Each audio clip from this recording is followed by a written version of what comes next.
నమస్కారం. City news కి స్వాగతం. ఆంధ్రప్రదేశ్ లో కూటమి ప్రభుత్వం అభివృద్ధి పనులకు సంబంధించిన పాత బిల్లులను చెల్లించాలని నిర్ణయించిందని, దీనివల్ల గతంలో ఆర్థికంగా ఇబ్బందులు పడిన వారికి ఉపశమనం లభిస్తుందని చీఫ్ విప్ జీవి తెలిపారు. బుధవారం తన కార్యాలయంలో ఎంఎన్ఆర్ఈజీఎస్ అధికారులు సిబ్బందితో నిర్వహించిన సమావేశంలో ఆయన ఈ విషయాన్ని వెల్లడించారు. 2014-2019 మధ్య కాలంలో సిమెంట్ రోడ్లు, కాలువలు, కల్వర్టులు, డంపింగ్ యార్డులు వంటి అనేక అభివృద్ధి పనులు చేసిన వారికి గత వైసీపీ ప్రభుత్వం 5 ఏళ్ల పాలనలో బిల్లులు చెల్లించకపోవడంతో వారు తీవ్ర ఆర్థిక ఇబ్బందులు పడ్డారని జీవి అన్నారు. ఈ సమస్యను గుర్తించిన ముఖ్యమంత్రి చంద్రబాబు నాయుడు పాత బిల్లులను తక్షణమే చెల్లించాలని ఆదేశించారని ఆయన వివరించారు. పల్నాడు జిల్లాలో 80 కోట్లకు పైగా బకాయిలు ప్రభుత్వ ఆదేశాల మేరకు బిల్లులు వివరాలను వెంటనే పంపించాలని కోరినట్లు చీఫ్ విప్ తెలిపారు. దొంగ ఓట్లను అరికట్టడానికి ప్రజలందరూ ముందుకు రావాలని, ఈ పోరాటంలో రాహుల్ గాంధీకి అండగా నిలవాలని పల్నాడు జిల్లా కాంగ్రెస్ పార్టీ అధ్యక్షులు గర్నపుడి అలెగ్జాండర్ బుధవారం వినుకొండలోని కాంగ్రెస్ పార్టీ కార్యాలయంలో జరిగిన సమావేశంలో ఆయన పిలుపునిచ్చారు.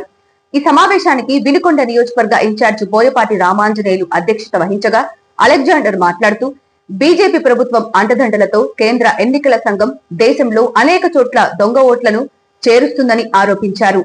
ఈ మోసాలను తమ నాయకుడు రాహుల్ గాంధీ సాక్ష్యాలతో సహా బయట పెట్టారని అన్నారు. ఈ కార్యక్రమంలో రెడ్డిబోయిన ప్రసన్న కుమార్ తదితర కాంగ్రెస్ నాయకులు పాల్గొన్నారు. అందరూ నమస్కారం అండి. ఈరోజు వినుకొండ కాంగ్రెస్ పార్టీ కార్యాలయంలో ప్రెస్ మీట్ పెట్టడం జరిగింది. ముఖ్యంగా ఈ మధ్య కాలంలో మన ప్రీతమ నాయకులు రాహుల్ గాంధీ గారు ఈ ఓట్ చోరీ, దొంగ ఓట్ల వ్యవహారం ఆధారాలతో సహా వారు బయటపెట్టడం జరిగింది.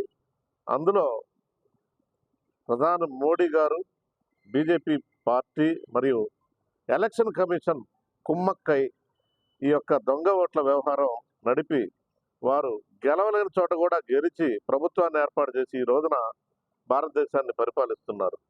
అలాగే వారు ఫస్ట్ నుంచి చూసుకున్నా కూడా 2014 తర్వాత వారు చేసిన ప్రజా వ్యతిరేక కార్యక్రమాలు అనేకం ఉన్నాయి.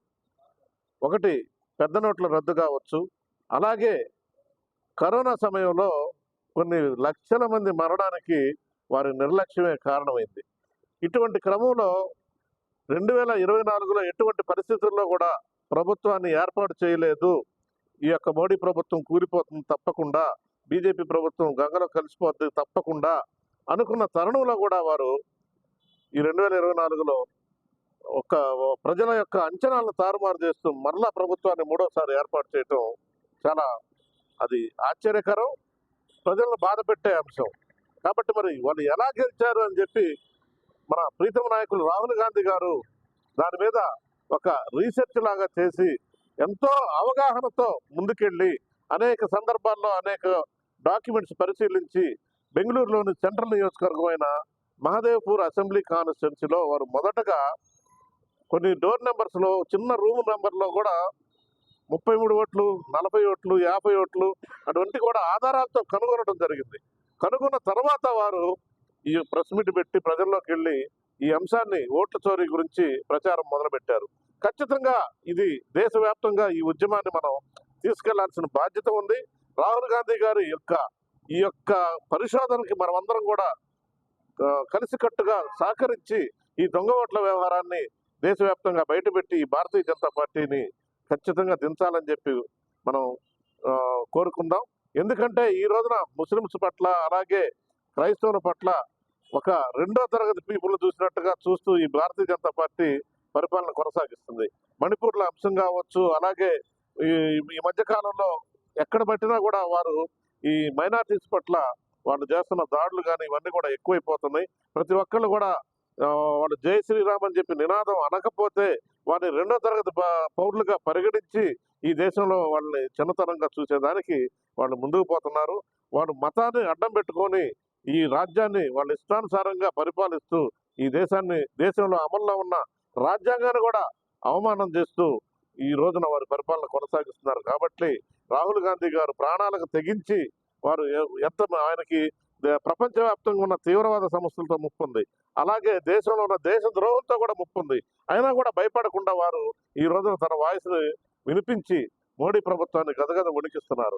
పార్లమెంట్లో కావచ్చు, అలాగే బయట కూడా కావచ్చు, ఎక్కడైనా కూడా రాహుల్ గాంధీ పేరు చెప్తే ఈ రోజున మోడీ గారు ఉలిక్కిపడే పరిస్థితుల్లో ఉన్నారు. కాబట్టి మనం కూడా మన వంతుగా చేయూతనిచ్చి మన రాహుల్ గాంధీ గారిని ప్రధానమంత్రిగా చేసే వరకు కూడా మనం అహర్నిశలు కృషి చేసి కాంగ్రెస్ పార్టీ తరఫున మనం ఈ ఆంధ్రప్రదేశ్లో శర్మారెడ్డి గారి నాయకత్వంలో కూడా మనం పనిచేసి ఖచ్చితంగా కాంగ్రెస్ పార్టీని గెలిపించి దేశంలో రాహుల్ గాంధీ గారిని ప్రధానిగా త్వరలో చూసి ఈ యొక్క దేశానికి మనం మేలు చేద్దామని చెప్పి మన పార్టీ తరఫున మనమందరం కూడా మన వంతుగా కృషి చేద్దామని చెప్పి సందర్భంగా వినుకొండ నియోజకవర్గ ప్రజల్ని అలాగే అందరిని కూడా కోరుకుంటూ ఈ అవకాశాన్ని ఇచ్చినట్టు సెలవు తీసుకుంటాను. జై కాంగ్రెస్. అందరికీ నమస్కారం అండి. ఈరోజు దేశంలోనే అత్యంత ప్రతిష్టాత్మకమైనటువంటి వ్యవస్థల్లో ఒకటైనటువంటి ఎలక్షన్ కమిషనర్ అనే ఒక వ్యవస్థ ఈరోజు బీజేపీ ప్రభుత్వంతో కుమ్మక్కయ్యి ఈ దేశంలో ఓట్ల చోరీకి పాల్పడి 2024లో ఎట్టి పరిస్థితుల్లో కాంగ్రెస్ పార్టీ అధికారంలోకి రావాల్సినటువంటి సందర్భం, ప్రజల మనసులో ఉన్నటువంటి రాహుల్ గాంధీ గారు ప్రధానమంత్రి అవ్వవలసినటువంటి సందర్భంలో బీజేపీ ప్రభుత్వం మళ్ళీ అధికారంలోకి రావడం అనేది ఏ విధంగా జరిగిందనేది ఈరోజు యావత్ భారతదేశం మొత్తం కూడా అవగాహన చేసుకున్నటువంటి పరిస్థితికి వచ్చింది. దొంగ ఓట్లు చేర్చటం, కేవలం బీజేపీ ప్రభుత్వం 15 సీట్లతో మాత్రమే మొన్న 2024లో అధికారంలోకి రావడం జరిగింది. కానీ ఈ దొంగ ఓట్లనే ప్రక్రియ దాదాపుగా 40 నుంచి 50 నియోజకవర్గాల్లో, లోక్సభ నియోజకవర్గాల్లో జరగడం జరిగింది. దీని మీద అత్యంత కీలకంగా పరిశోధన చేసి రాహుల్ గాంధీ గారు మన ప్రెస్ మీట్ పెట్టి దీన్ని క్షుణ్ణంగా ఏ విధంగా జరిగింది ఈ మోసం, ఈ భారతదేశంలో ఉన్నటువంటి ప్రతి పౌరుణ్ణి ఈ బీజేపీ ప్రభుత్వం, ఈ ఎలక్షన్ కమిషన్ కలిసి ఏ విధంగా మోసం చేశారనేది మొత్తం కూడా బట్టబయలు చేయడం జరిగింది. అది కేవలం రాహుల్ గాంధీ గారు వల్ల మాత్రమే అవుతుందని చెప్పి మీ అందరికీ తెలియజేసుకుంటున్నాను. ఏదైతే ఈ దుర్మార్గ ప్రభుత్వం, ఎలక్షన్ కమిషన్ చేసినటువంటి ఈ దగాకోరు సన్నివేశాలని మనం అందరం కూడా ప్రజలకు తెలియజేయాలి. అదేవిధంగా రాబోయే రోజుల్లో రాహుల్ గాంధీ గారికి పూర్తిగా మనందరం మద్దతు ఇచ్చి ఇటువంటి దుర్మార్గుల మీద పోరాడడానికి మనమందరం కూడా ఆయనకి ఒక శక్తిని ఇవ్వాలని చెప్పి మీ అందరికి కూడా మనస్ఫూర్తిగా కోరుకుంటూ సెలవు తీసుకుంటున్నాను. దేశాభివృద్ధి, దేశభక్తిపై భారత్ ప్రధాని మోదీ విధానాలను వివరిస్తూ హర్ ఘర్ తిరంగా నిర్వహించడం జరుగుతుందని పల్నాడు జిల్లా బీజేపీ ప్రధాన కార్యదర్శి కట్టా సుబ్బారావు తెలిపారు. సావల్యాపురం గ్రామంలో మండల అధ్యక్షులు గట్టుపల్లి శ్రీనివాసరావు ఆధ్వర్యంలో నిర్వహించిన తిరంగ యాత్రకు జిల్లా కార్యదర్శి కట్టా సుబ్బారావు ముఖ్య అతిథిగా పాల్గొని ప్రసంగం చేశారు. ముందుగా జిల్లా పరిషత్ స్కూల్ నుండి విద్యార్థులతో కలిసి ర్యాలీగా వెళ్లి దేశ నాయకులు అల్లూరి సీతారామరాజు విగ్రహానికి పూలమాలలు వేసి నివాళులు అర్పించారు. ఎంపీడీఓ సీతారామాంజనేయులు, కట్టా సుబ్బారావులు మీడియాతో మాట్లాడుతూ ప్రతి ఒక్కరూ జాతీయ జెండాను వారి ఇంటిపైన పెట్టుకుని దేశానికి స్వాతంత్ర్యం తెచ్చిన మహానుభావులను స్మరించుకోవాలన్నారు. భారత్ మాతాకి వందే వందే. ఈరోజు భారత దేశ ప్రధాని మాన్యశ్రీ నరేంద్ర మోడీ గారు ఇచ్చిన పిలుపుకి మనం తిరంగ యాత్ర పెట్టుకున్నాము. అనేక కార్యక్రమాలు ఇచ్చారు మనకు దేశవ్యాప్తంగా దేశభక్తి కోసం. ఈ భారతదేశాన్ని శక్తివంతంగా దేశభక్తిని పెంపొందించాలని ప్రతి పిల్లవాడి దగ్గర నుంచి పెద్దవాడి వరకు మన దేశ సమైక్యత కోసం ఆయన ఎంతో పనిచేస్తున్నారు. ఈరోజు భారతదేశం ఒక ఉన్నత స్థానం, శక్తివంతమైన స్థానానికి వచ్చేసింది. గతంలో 11వ స్థానంలో ఉన్నది, ఈ రోజు 3వ స్థానానికి రాగలిగింది. గతంలో మన దేశాన్ని మొఘలాయులు పరిపాలించారు. మొఘలాయుల్లో కూడా ఇక్కడున్న రాజులు వెన్నుపోటు వల్లనే మనం ఎన్నో ఓటములు చూసాము. ఆ రోజు ఛత్రపతి శివాజీ కాడి నుంచి చూసుకున్న తర్వాత మనకి స్వాతంత్రోద్యమంలో 1857లో మొదట ఆంగ్లేయులు మన ఉద్యమాన్ని అణచివేశారు. అప్పుడు కూడా కొంత వెన్నుపోటు జరిగింది. ఈరోజు భారత స్వాతంత్ర ఉద్యమంలో ఎంతో మంది అసలు బాసారు. ఆ స్వాతంత్రం వచ్చిన తర్వాత కూడా ఈ దేశానికి సరైన ఫలాలు కొన్ని వర్గాల వల్ల అందలేదు.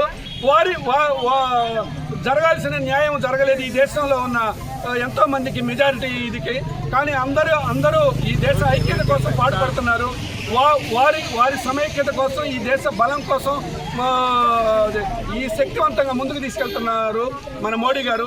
ఈరోజు దేశభక్తి కలిగి ఉండటం ముఖ్యం. ఈరోజు దేశంలో ఉండి వెన్నుపోటుదారులైన కొంతమందిని వాళ్ళు ఇతర దేశాల మీద ప్రేమ కొద్ది ఉన్న ఎన్నో రాజకీయ పార్టీలు మనం గమనిస్తున్నాము. అలా లేకుండా దేశభక్తి ఇక్కడ అందరూ కుల మత భేదం లేకుండా అందరూ భారతీయులనే భావాన్ని తీసుకురావడమే ఈ యొక్క కార్యక్రమం యొక్క ముఖ్య ఉద్దేశం.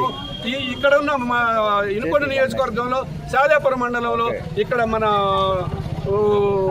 అల్లూరి సీతారామరాజు వారి విగ్రహానికి, స్వాతంత్ర సమరయోధులకు మన విగ్రహం పూలదండ సమర్పించుకొని ఇక్కడున్న గట్టపల్లి శ్రీనివాసరావు మండలాధ్యక్షుడు, ఇక్కడున్న బీజేపీ నాయకులు వెంకయ్య నాయుడు గారు, మణికంఠ నాయుడు, అలాగే మన బీజేపీ మిత్రులు అందరూ ఎంపీడీఓ గారి సమక్షంలో ఈ కార్యక్రమాన్ని మనం నిర్వహించుకుంటున్నాము.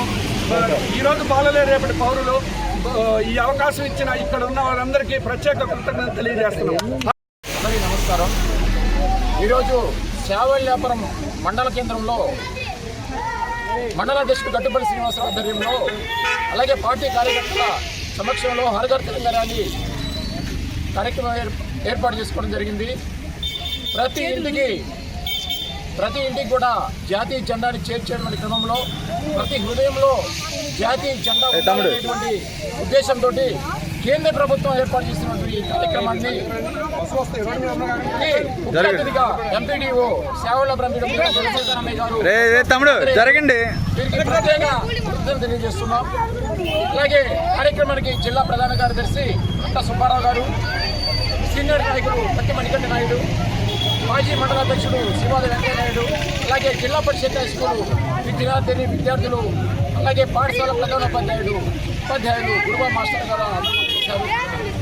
ఈ కార్యక్రమాన్ని ఉద్దేశించి ఎంపీడీఓ గారిని 4 మాటలు మాట్లాడవలసిందిగా తదుపరి జిల్లా ప్రధాన కార్యదర్శి.